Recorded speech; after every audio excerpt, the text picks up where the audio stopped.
Hi, and welcome to another episode of Dungeons and Degrees. My name's Adrian. And I'm Alex. And today, we're with Andy, a.k.a. ValveMax010, Andy Skadoosh, as well. Welcome. Hi, everybody. Thanks for having me. I say everybody watching. Well, I'll thank the people, too. I appreciate you guys watching, but thank you. To you both for having me. It's such an honor. I never do these, and I always am like, oh, cool. That feels so special. Yeah. Wow. Well, of course.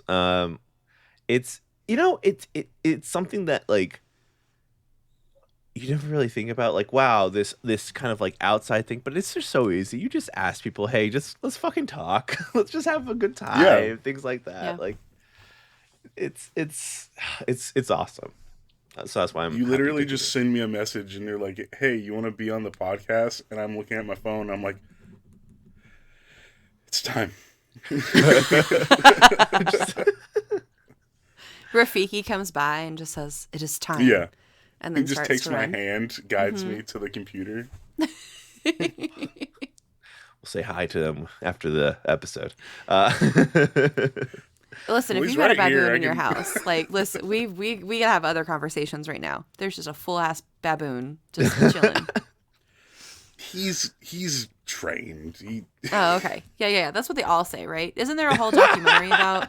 I mean, you shouldn't. It's like Tiger King, but it's Baboon King. They You know, have Tiger thumbs King, now. Yeah, that whole place is like an hour north of Dallas. Like we could just drive. We could just go. No, because it's because Doc Brown. That's not his Doc name. Brown. But whatever. The freaking dude from Myrtle Beach is like less than an hour from where I live because I live in Conway, South Carolina. That's crazy. It's wild. Well, I don't even know if it's still operational anymore because like that place got like Yeah. sold out on that documentary. Yeah. I mean, but a lot of those like they're okay. So they're also listed as like wildlife rehab centers, and then they're like sanctuaries, and there are more tigers kept in private collections than there are in Texas. So in the wild, right. So just in this state, there are more tigers here than like, skedaddling over in Asia. So Which is sad. it's very sad. But I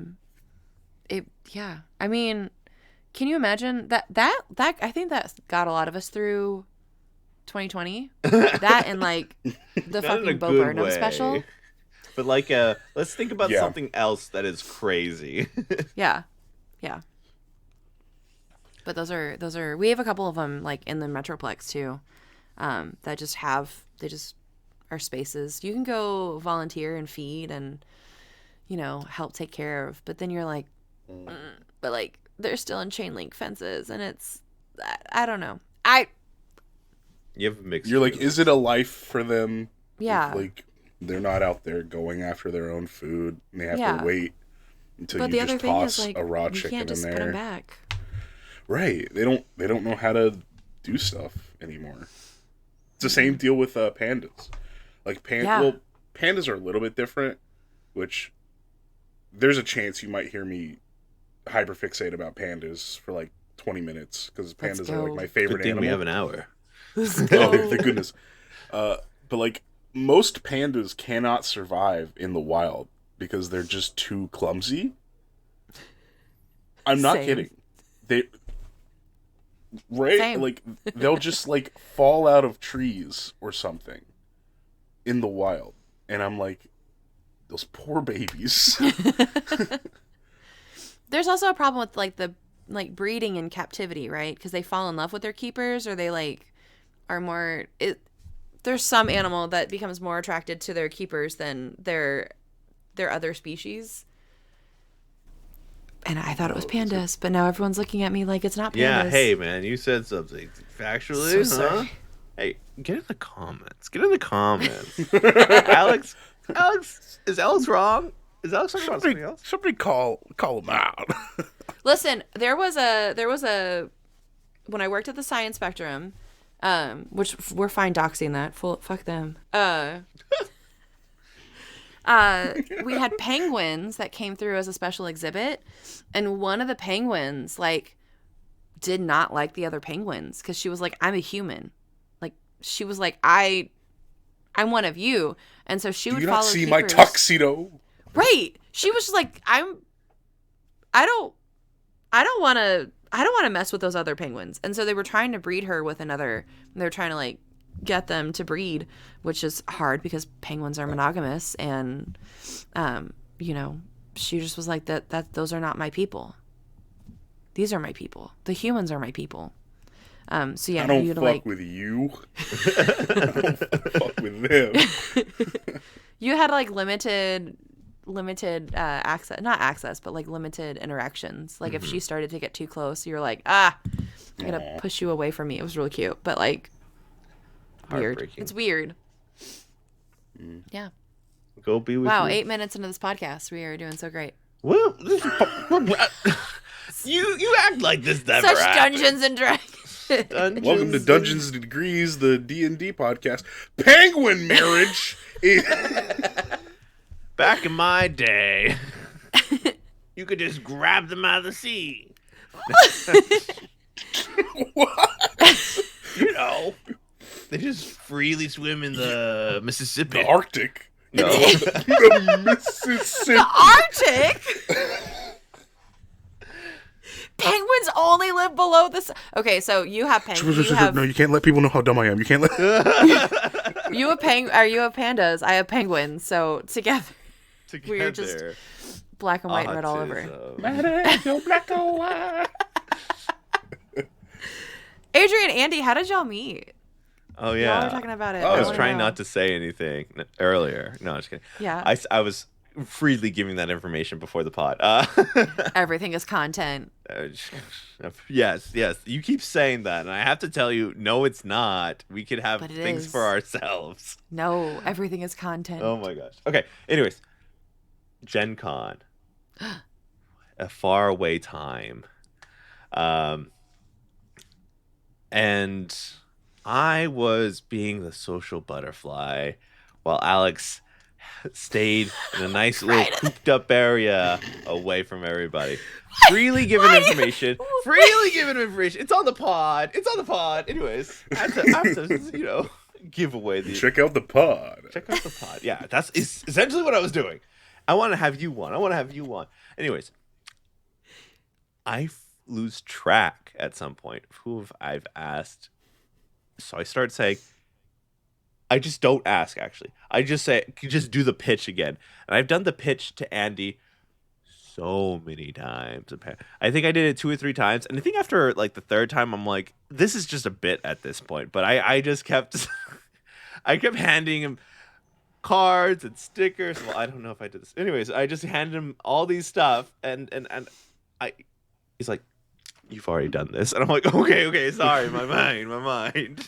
I genuinely didn't care though, because like I think at one point you handed me a card for Dungeons and Degrees, and I literally pull out my wallet and open it. There's like 5 more cards in there, and I just put it in the pile and I close it and I put it back in my wallet. And I'm like, thank you so much. It's like when the kid hands you a bunch of rocks and you're like, oh, thank you. Well, this is a cool rock, buddy. Thank you. I'm gonna keep it right here while my pants are sagging with like numerous rocks.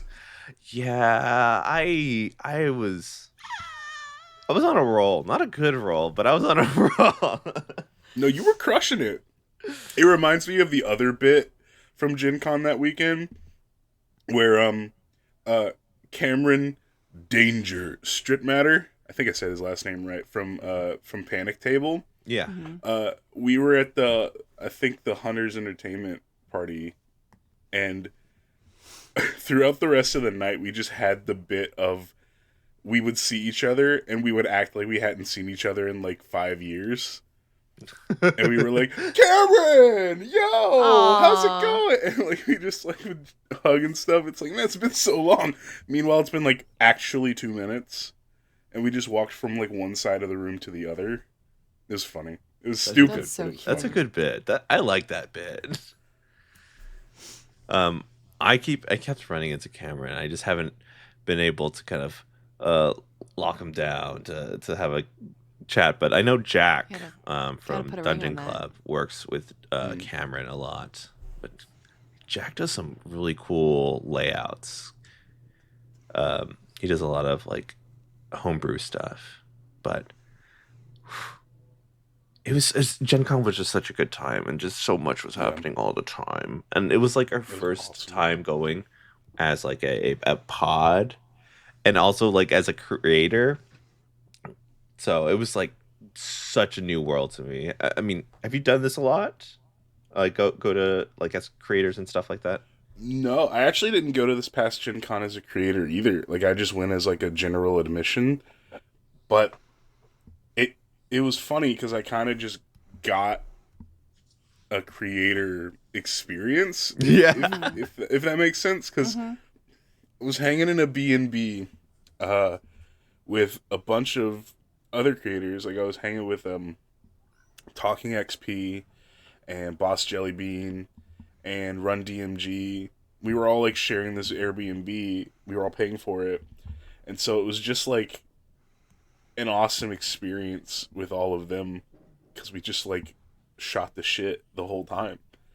Yeah. And I met a lot of people that I didn't get to meet in person up until that point, and it was weird because I was like, I'm just here to like mosey and check out dice, to be real with you, and like see my friend play D&D in the panel. But like everybody was so nice, and I was like, I don't know how to handle this. That's so crazy. You blended in so well.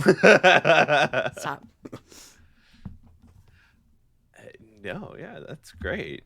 Yeah. Um, yeah, I got to meet all of those guys in person for the first time at the That start was weird. playing, and a lot of people will say, "Don't meet your heroes," but meet your friends for sure. Though that's what I say. Yeah. If your There's, heroes are your friends, meet them. hmm that's how they should be. Mhm. Your heroes Really, should be your friends. I agree with that, Adrian. I think that's a really good sentiment. Like, your heroes should be your friends. And if they're not your heroes, then why are they your friends? because sometimes they're just there to be funny. That's a hero in itself, actually, bringing joy Thank to the you. world. I'll take it. Thank you. You're welcome. You're welcome. Um, but yeah, you play um, in Our Flag Meets Doom. Oh Tell us yeah. about your character. Yeah, no, absolutely, of course. Well, uh, my character in Our Flag Means Doom, which is DM'd by the insanely talented Andrew McClelland. He's gonna be mad that I use his full name. You did use this whole Uh, ass government name.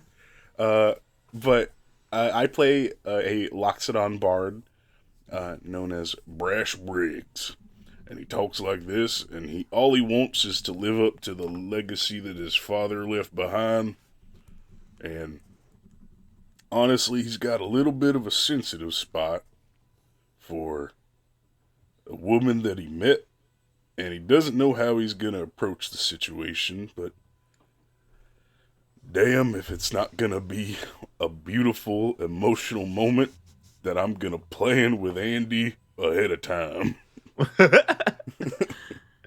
Not a big old gruffy man wanting to make love happen. No, it's No. true. It's Oh true. my Like, god. well, because, like, the whole thing, the thing that I've always tried to do with Brash is there's a dichotomy. There's a clear dichotomy for him. Well, at least to me. I don't know if it's clear to other people.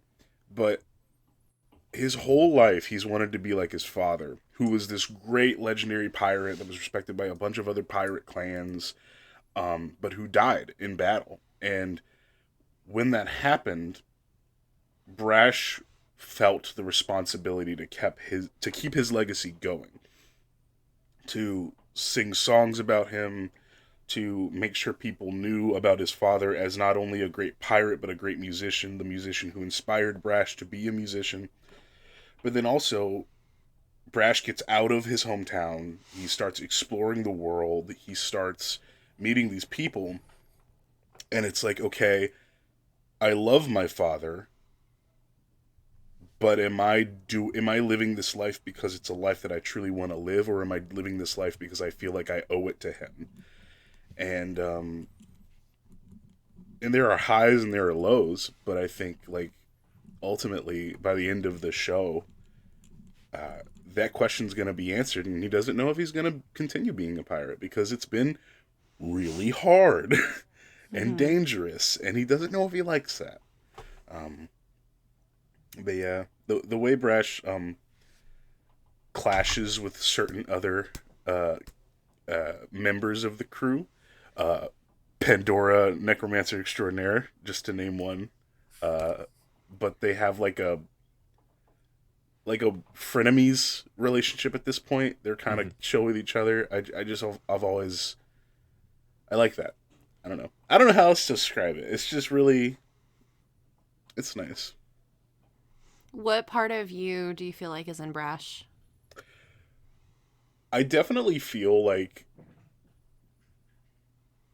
I'm a person who can seem very intimidating at first glance.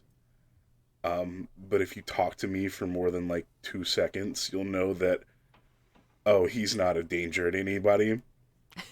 And Brash is like capable. Let's not mince words, but like hurting people isn't like what he goes out to do. And that's not what I go out to do. I had a burp caught in my esophagus. Well in there. Yeah, no, I get that. Yeah. But yeah, I definitely feel like a kindred spirit to Brash in the sense of he's a big guy who is way more sensitive than somebody would think just by looking at him. But he has to carry himself like that to show people that he's tough because he's a pirate. And yeah, I can relate to that a little bit. That's one of the big reasons why I fell in love with him as quickly as I did when I made him.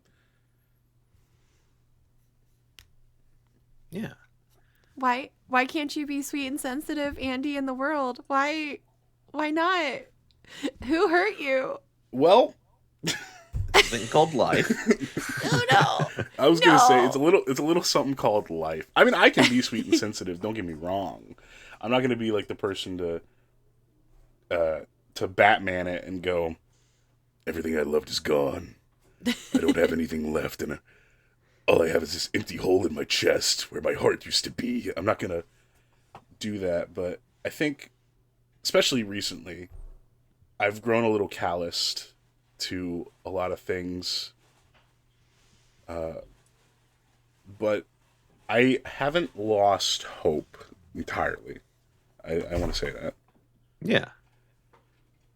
I mean, I think that's fair with the circumstances we live in, and the things that go around us. And we try our best to help as much as we can, either it through like time or monetary.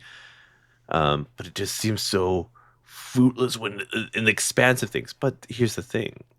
Little things build up, you know. A grain of sand can still crush a man if there's thousands of them on top of him, you know. So like, it just, these tiny things do matter in the big expansive things, even if you can't see it. True selfless act always sparks another.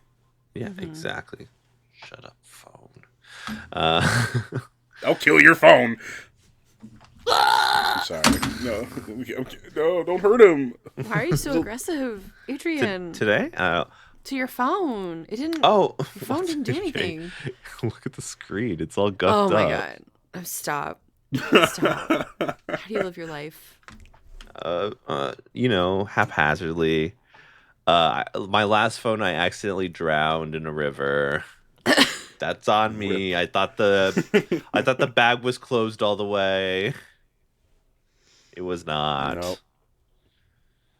I apologize to my phone when I'm like too aggressive with it.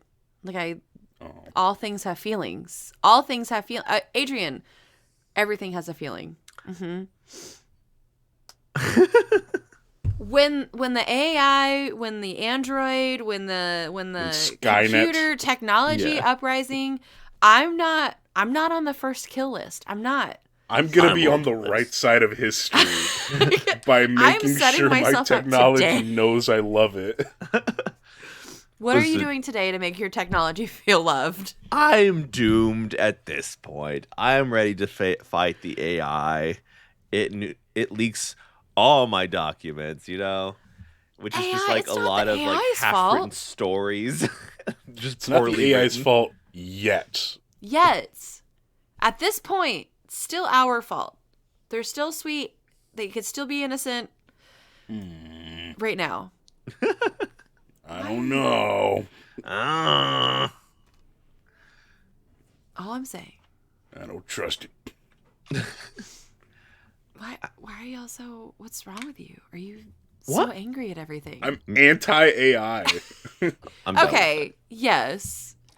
I think but AI was it's not AI's fault. It's the people running AI. Right. AI should have been a tool for good. Instead, it's just ripping off artists and destroying water. Yeah. Destroying water. It's not destroying. It's just using it up for other means instead of feeding and giving water to people. Yeah. But once again, that's not AI's fault. Right. AI, the entity, that's not their fault. Stop. You smack them. It's not a thing. It's not like. Listen, I'm just saying it's not a thing. Stop preparing for the worst, okay?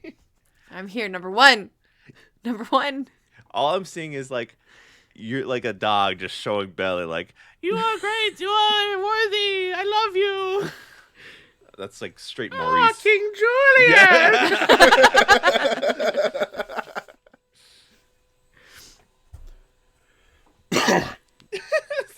Okay, fine.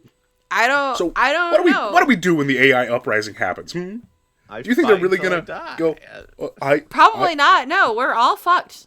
For sure, all fucked. I remember back in 2016 when you first got a phone and you cared for me for so long. For some reason, everybody has their own like assigned AI like personality that never leaves them. Okay. As they go from device to device, and like yours finds you. Hold on, this is a good story.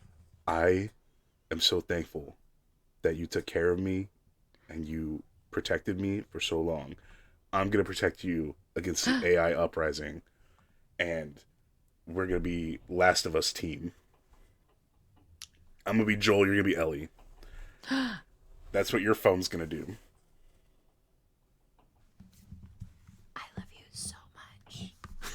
Hey man, this life is rough on me. Yeah. Good luck, phone. Okay, good luck. Either way, it could go either way. You know this. I mean, I've put you through a lot. I've dropped you a lot. But at the end of the day, you're where I store my memes, and I think that's gonna rub off on you, and you're gonna be able to have a sense of personality. Now that could make you Deadpool, or that can make you the Joker, and we're just gonna have to wait and see what happens.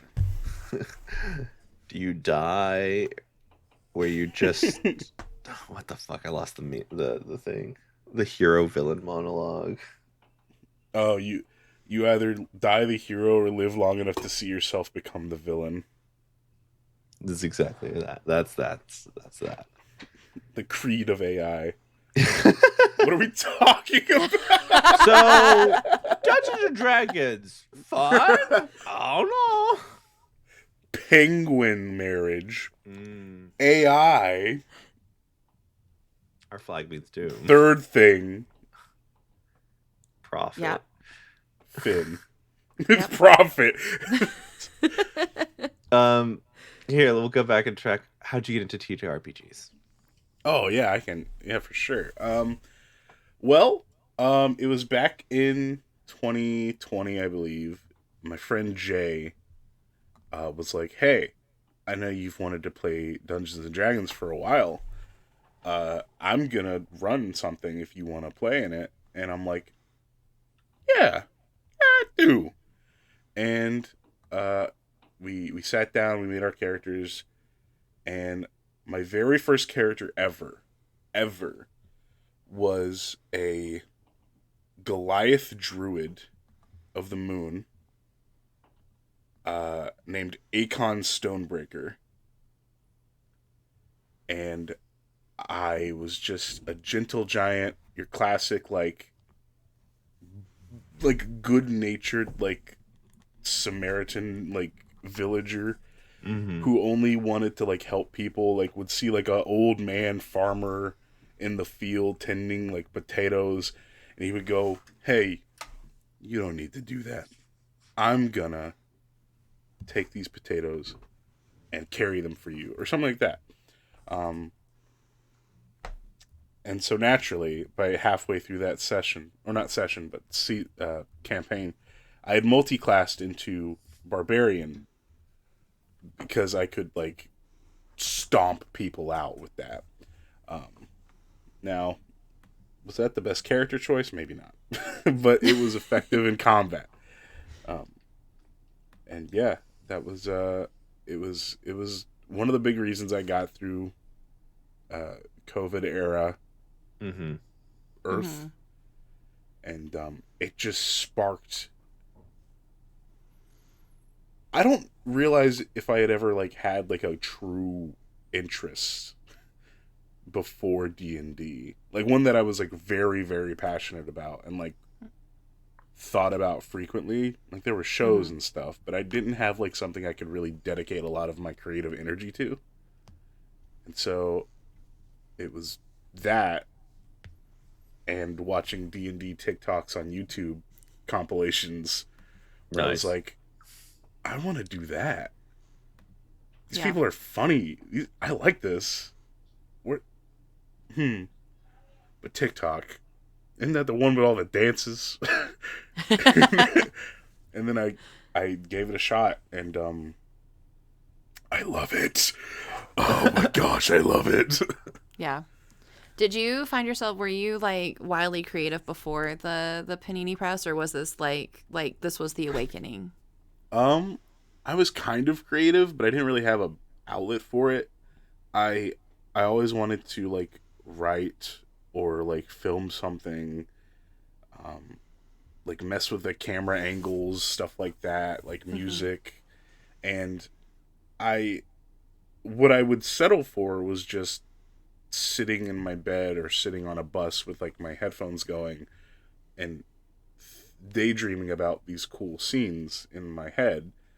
Um, and when I got to be able to write them and stuff for D&D, because since then I've done a few things. I've DM'd a campaign for a bunch of the middle schoolers who are now seniors in high school, who are about to graduate this year. I've DM'd a campaign for them for the last 5 years or so, and I've gotten to write arcs for each of their stories, and I didn't have a drive to put things on paper before I really discovered what D&D was.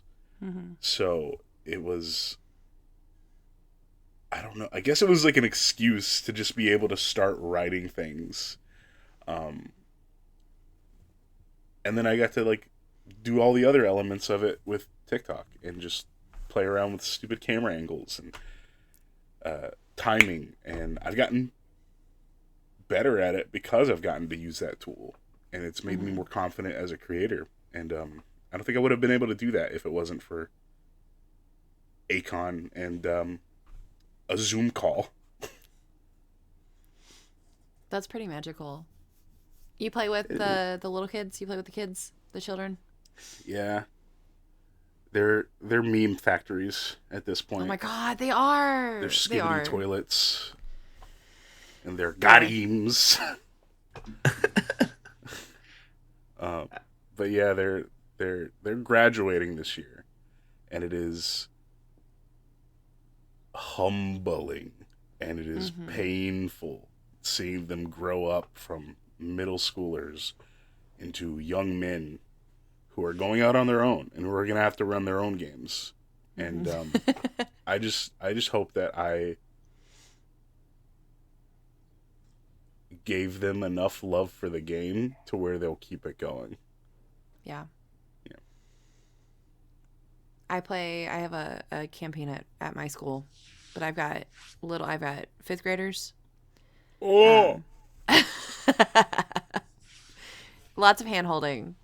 But I gave them puzzles this week and they loved it. But I think it's interesting, especially not being a parent, and like the strange role that you end up playing in like third party children's lives when you start to introduce them to something creative, especially like Dungeons and Dragons, and how much even that small a sliver of time that you have with them, like the impact that you probably have on them, but like that is completely reciprocated that they have on you. So I even think about my like theater kids that are now graduating high school, that I had when they were in 5th or 6th grade. And like, I'm still so excited to see when they're succeeding. I'm still excited when their parents post about them on their, social media pages, because they had such an impact on my life that I adore. Like I will probably work. That sounds so weird. I will work with kids for the rest of my life because of that impact. And they don't know. They just go. They just live their life. They don't even know. Yeah. And they don't realize it until they're looking back at like 25 and they're like, that was like really cool. And then, yeah. No, You're I totally, that's relatable. Email. Yeah. Dear Andy, we played Dungeons and Dragons. Here's how my life is going. Oh my gosh. Oh, fond memories. I killed that orc. Yeah. What's the silliest thing your kids have done? Your favorite memory? I'm so sorry. Your favorite memory. Check a list. Man, there's a few. There was one time where, okay, I'm gonna give you two stories. I'm gonna try and do one that I think the funniest thing one of the boys' characters has ever done. Mm-hmm. And then there was a team effort that was just incredible. So in the current campaign, because I've done 2 for them, the current campaign that they're in, one of the boys is playing a fairy druid, and something happened. I think it was a big revelation that they had, and they were like, "Oh, I need to call a meeting immediately." Andy, I need a bell. And I'm like, okay. And he didn't tell me why. And I'm like, okay, well, you don't really have one. You might be able to go to the blacksmith, see if he's got one. And I knew where he was going to be able to get one. There was like a music shop in town. I was going to eventually have him go beep boop. Mm-hmm. Because I figured it was for something important. Like it was a spell component. Something. And he goes, okay. And he runs to the blacksmith. And he's like, Bertrand, I need a bell. And Bertrand's like, oh yeah, well, I kind of just stick to the weapons and the armor, but I don't really have a bell. But there's actually a music shop down the street. A man named Javier runs it. You could talk to him. He might have one for you. And kid goes, absolutely, thank you. And then runs, bursts in the door, sees Javier. Javier's like this 30-year-old, handsome, mustached individual. And he goes, okay, Andy, scale of 1 to 10, how hot are they? And I go, we don't ask that question here. And Javier's just like, oh yes, I have a bell for you. That would be 3 gold, whatever. Anyway, he goes through this entire process, sees that another NPC that he has beef with is coming into the same store and is Javier's husband. And he's like, yeah, I was talking to your husband. Bye. And then leaves. starts whole marriage drama, gets the bell, goes back to their house, and goes, okay. Rings the bell. Everyone! Family meeting! It's important! Everyone! And then tosses the bell on the couch. Bro took actually 15 minutes to go find a bell, talk to several NPCs, possibly cause a marriage fight, go back and call a family meeting because he needed a prop for it. That is the most extra thing that character has ever done? No, it's not. Why am I lying? That's the most extra thing that character did in that session. But it was amazing. And I'm like, you really? Okay, all right. Family meeting. And everybody joins you in the room. And I'm like, man, that's crazy.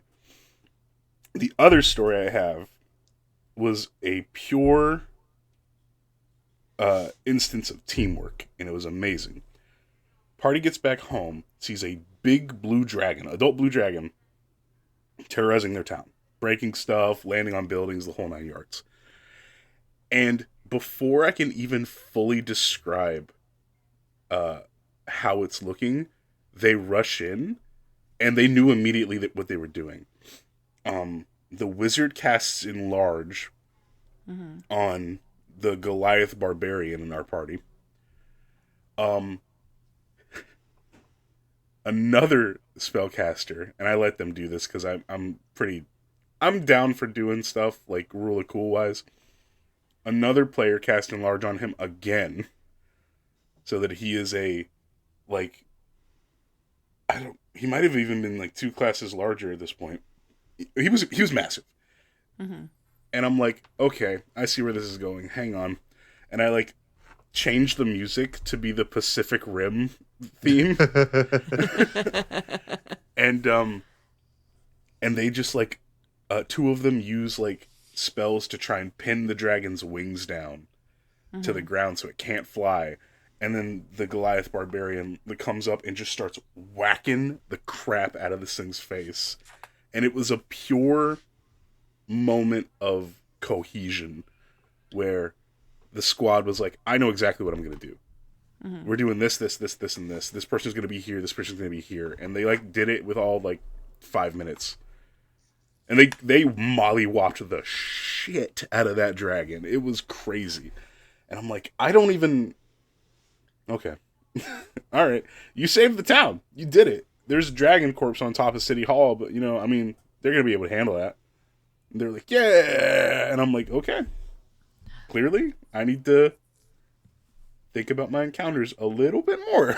Because y'all did the thing. Obvious bad guy? Ended. Done. Yeah. Zero respawn. Yep. But fuck your entire relationship for a bell. It was it's.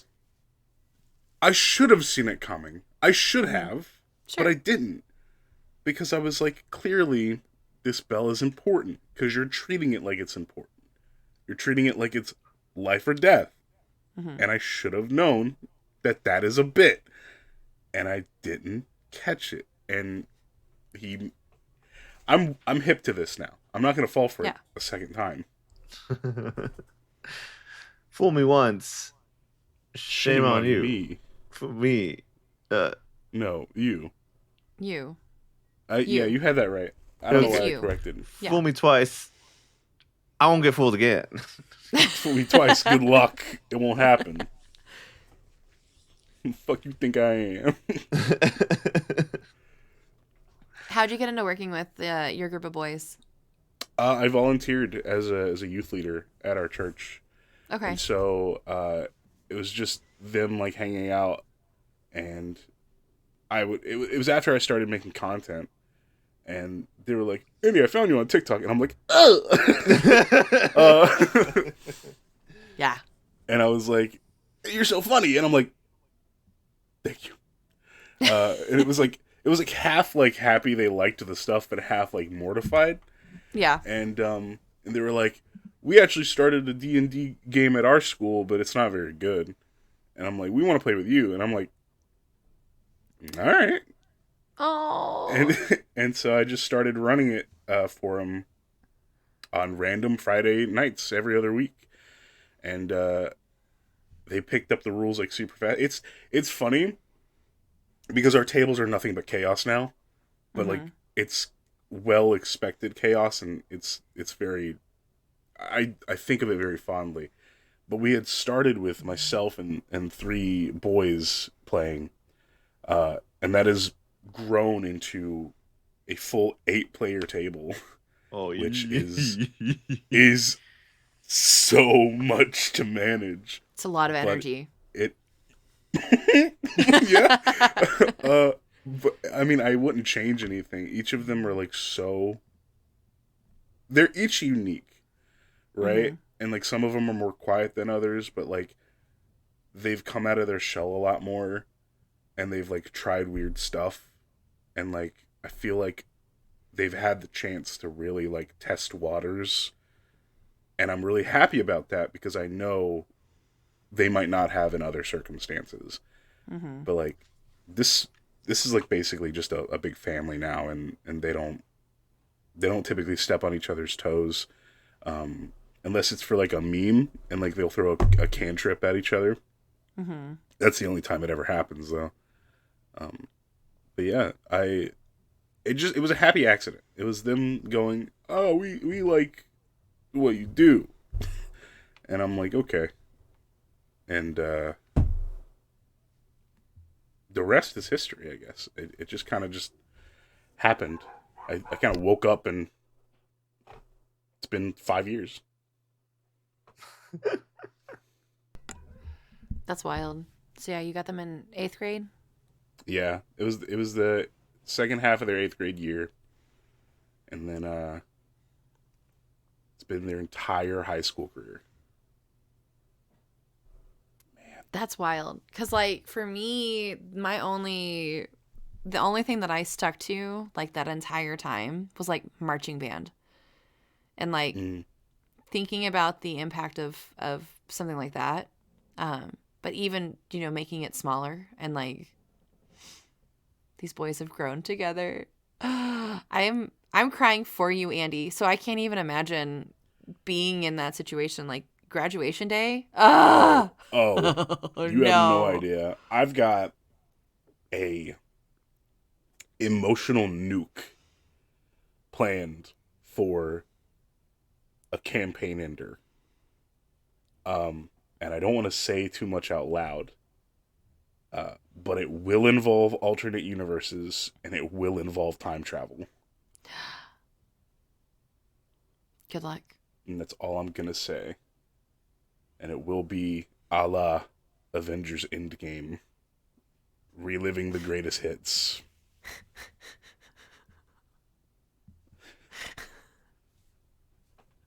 It's gonna be sad as hell.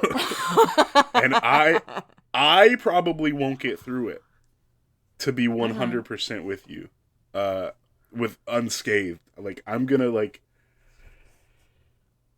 man, there's one particular part that if this player, it's the fairy druid player. If there's one particular part, he's the oldest.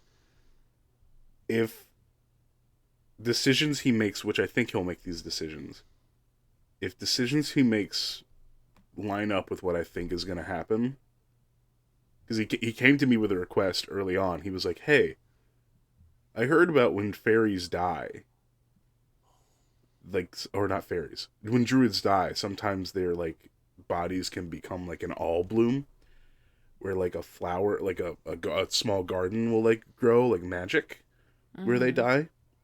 Can I have that happen if I die in this campaign? I got something pretty wild that I got planned for that. And then the other kids are going to have to do something about that. That's all I want to say about it.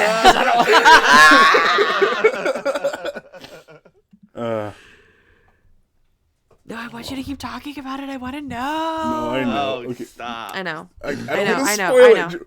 Like, No, on no, the no, no, off- don't, on the, don't, On the don't. off chance that they like see They find this, Look, I they found know. the TikTok. They're found the going TikTok. to. I don't want to like risk them going. I know what the end of the game looks like, and They'll I'm like, definitely do that. And they'll share. yeah. I'm not rewriting this whole thing that No, I no, went no. through emotional hell to craft just because you can't keep your tiny little peepers shut. I'm so sorry. I'm so sorry, sir. I'm so sorry. No, it's gonna be great. I'm excited about it. Dang. Hmm. Yeah, I don't. You guys have it. You're gonna have it tough this year. You guys have it tough at the end of this year. I don't have any games like that. Oh. I mean, I have games. I just don't have games that like, oh, they graduate. Or like, oh, we just end the campaign kind of thing. They're just adults. They're just regular people living their everyday people lives. Yeah, I mean, You gotta wait until somebody gets a new job, and then you gotta like craft an arc in the campaign to where it's like you're leaving this old horrible job behind, and now you've got this new job that you like, and it'll be kind of like that. mm-hmm. Only it won't. We like middle of our campaign with Curse of Strahd mentioned, and we had a Wednesday game. It was always a Wednesday game, and this guy's like, "Hey, work's starting up again. I can't do Wednesday nights," and I'm like, "No way, I'm gonna lose this guy." This guy was so I like every player. I'm like, "Tell me you guys have something on the weekend. Tell me." And then I think we had one full adult who was like, Fridays are usually my date nights with my wife, but let me see what I can do. This dedication. So we were able to push it to Friday. We finished the campaign. It was all good. It's just so tough. It's just rescheduling is the death of a Mm-hmm. game It's the true because of like BBG. new jobs and things like that. Yeah. Man, adults got it rough. Yeah. Kids, Don't do it. if you're watching this, and I don't know why you would, And you got this far pretty good. you Because fans. you got this far. Please enjoy your youth. Please don't like not understand what you have right now. Like, it's a good time. I know the world's on fire. I know it's like super scary. It's probably the scariest the world's ever been. But you have each other, and hopefully you've got a good group of friends. Find somebody to roll dice with. Please. I'm not gonna get on a soapbox for much longer here. But like, if there was one thing I wish I had when I was little, it's a group of people to just be an elven wizard with and shoot a fireball at a bad guy and be a hero. And like, you can do that. It's not about knowing the rules. It's not about being perfect. It's not about always rolling well. It's about experiencing a story with your friends. That is the most valuable thing that you could possibly have. Go. Be free. Roll well. But don't feel like you have to. I'm rambling. I love you. Enjoy your youth. Yeah. Yeah. And that goes for early 20s too, because I'm 29. It's way past time for me. I don't have it. But yeah. Yeah, it's pretty much Scat. over for Alex. Yep. Fuck you guys. We're all Fuck you guys. we're all decrepit old people that we only have wisdom to offer. Please don't spoil it. Everybody calls me Unk because I'm 29 at the youth group. And I have one singular gray hair on this side, and they keep pointing at it. I have too many. I have quite the. I got so many. Man. I have so many. I'm just ready to That's be the a silver weirdest thing. fox.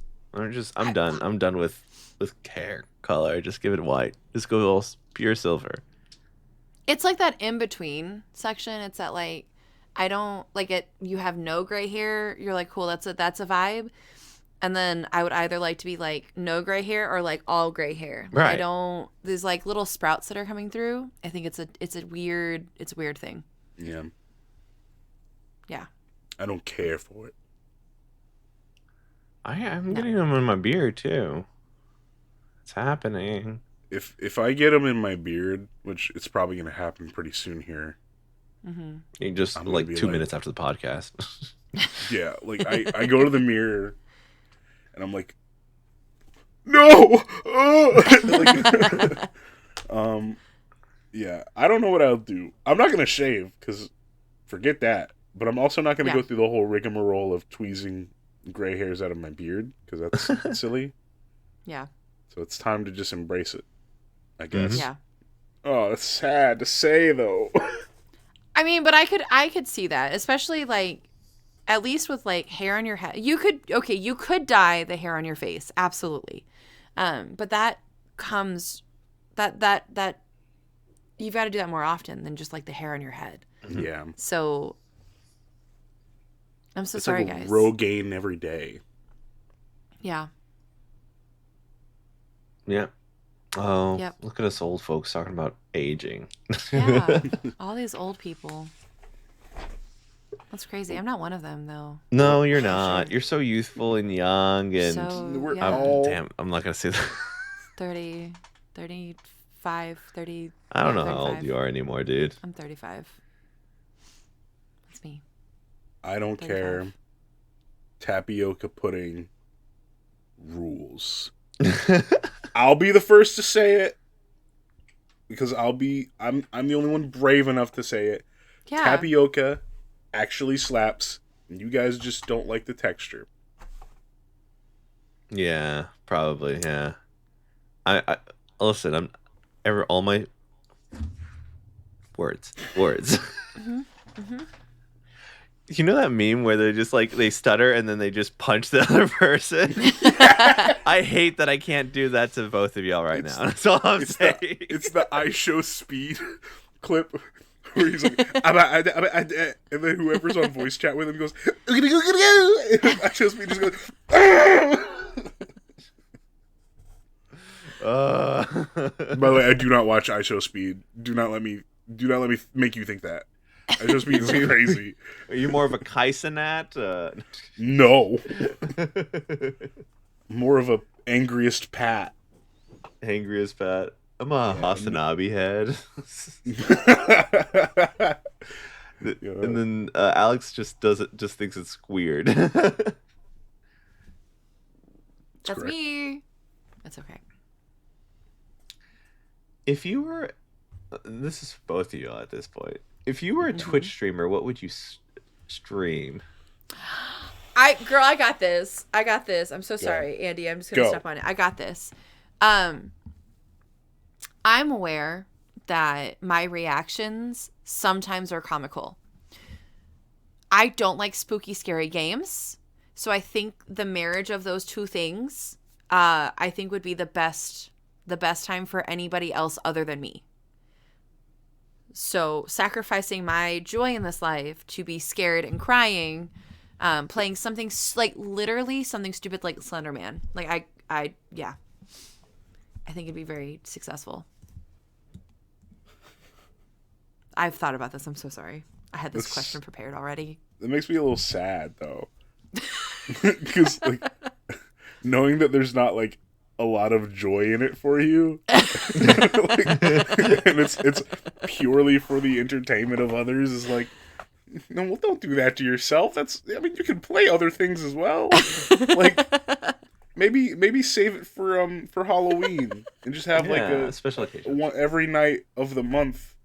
You just play a new scary game, and then you get all of the scary out in that 1 month, and then the rest of the time you could play like Stardew or something. Yeah, but like so stuff like that. Because right, we're trying to get the followers. We're thinking about it logically. I just hyperfixate, and I don't have a cute little hyperfixation phase. It's just like, hey, I'm just gonna be doing this. I don't want to talk to chat. I don't want to engage with my people. That sounds so terrible. There's some streamers that are like that. Don't worry. They're like, I hate my community. I'm just picturing like you sit down, you're like, hey, shut up. You start playing, and you're like, ah! Because you get scared. And then it's like, all right, should we do donations? No, I'm not. I'm going to bed. It'd just be like, no, like the music changes, right? Even so like even Left 4 Dead, even that level of gameplay, hearing the witches like music, I'd be like, I know it's fucking coming, and like I don't like, why do I have to? No. Valid. So it is even just any GoldenEye also would qualify under the spooky, scary category because there's too many jump scares. They just start shooting at you. They're so polygonal. It's creepy. Their faces are creepy. At you. Polygonal. They just want me dead, and I haven't done anything to them. They just try to kill me. Mm-hmm. All right. So what about you, Andy? That. I like Jimmy here. You laugh, you loses. Mm-hmm. And I feel like it'd just be funny to sit on a stream and watch memes that people send me and try my best not to laugh. And each stream would only be like 5 minutes because it's so hard for me not to laugh. I'd sit there, I'd see like maybe 3, and like after the very first one, I'd be like, and like I'd get like really red, and then I'd see the next one, I'd just be like, and then the screen would just go black. Yeah.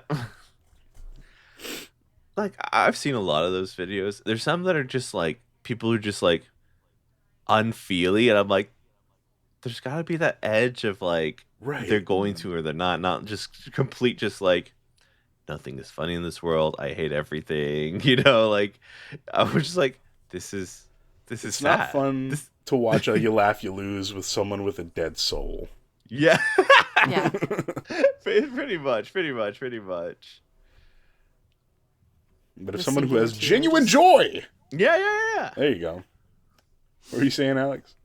Oh, you're trying not to laugh so hard that you've got the like singular tear just like rolling down your face. Yeah, that's what I want, right? I want to see like every single blood vessel in your face, like on the brink of collapse. Like it's really good because what happens in Jimmy's streams is when he's really trying not to like laugh, his face will get really red. And everybody in chat will just, like, spam the tomato emoji. Then they see it immediately, and they're like, no, he's got you, you got you. He's so weak. He's he's about to. That's me. Oi.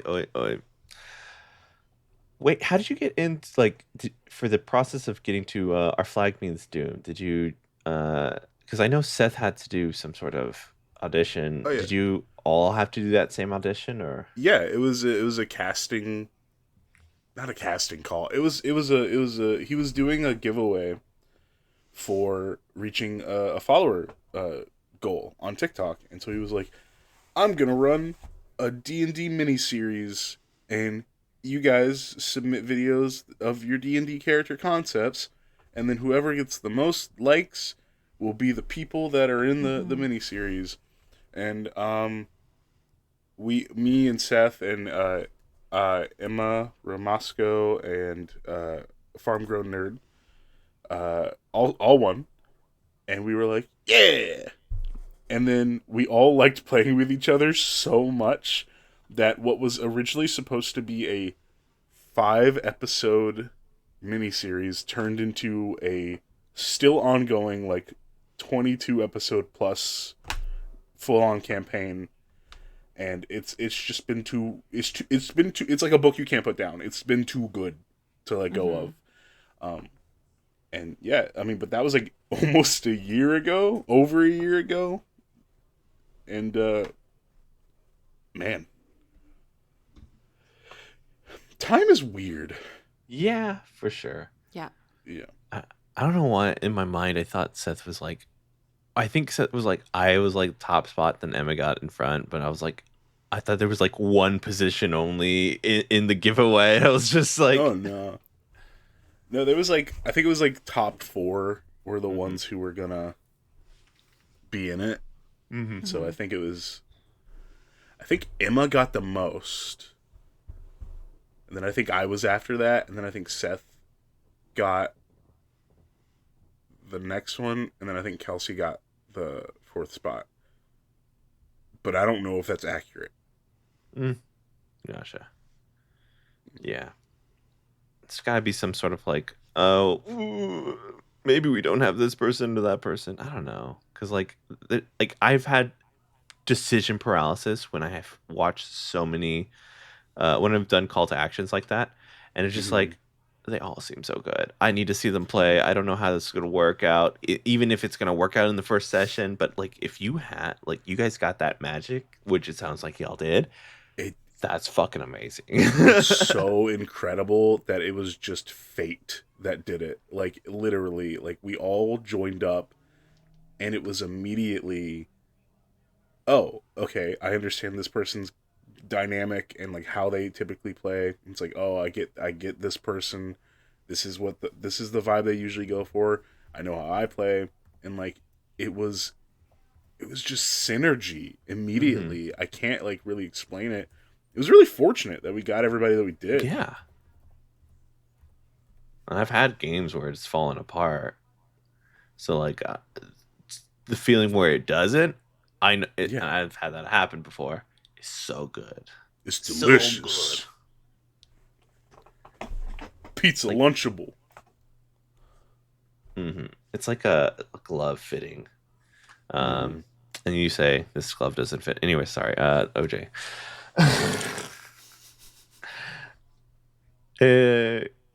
With that, what topical? Thank you.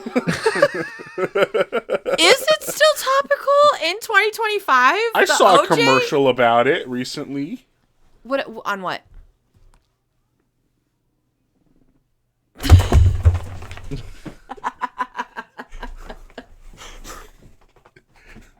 Oh, you have the. Oh, I want that jacket. Sorry, the fat gum jacket. Yeah, yeah. I only wear it for Halloween because it's like a little too small for me. But ironically, that helps me with the costume. Mm-hmm. So yeah, most of my clothes are a little too small for me at this point. Big backs rise up. For sure. Anyways, we hit the hour mark. Yeah. Andy, where can they find you? Well, I don't want to go, but first of all, thank you both for having me so much. It's been so much fun. But to the lovely folks who are watching, you can find me on TikTok at ValveMax010 as Andy Skadoosh Taylor.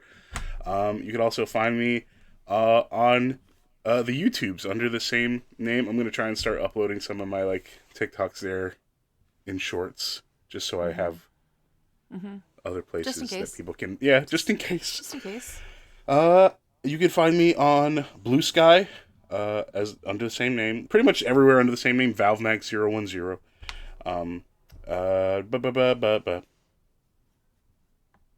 Trying to think of all the places. I'm on Our Flag Means Doom on Mr. Dandy DM's YouTube channel. Would love to see you guys check that out. Thank you very much for all the support it has gotten. And I'm also in a campaign right now with Sir Pfeffers on his Twitch on Saturday nights at 8 p.m. Called Bayonet, where I play a human rogue named Pierce Ashwalker. That's a lot of fun. Love being there with Pfeff and the gang. I would love it if you guys could check that out as well. And then I don't really have anything else for you. I hope that's okay. Yeah. What do you? They can find you on the internet. They're smart. They'll figure it out. Thank you. Ugh. Thank you, dear listener, for joining us on another episode. You can find us wherever pods are cast, so please be sure to rate, subscribe, whatever you need to do on whatever your podcasting app is. You can also share us with your friends, families, and enemies to lovers, and your 8th graders that are going to be graduating this year. Tell them to check out our show, help us grow.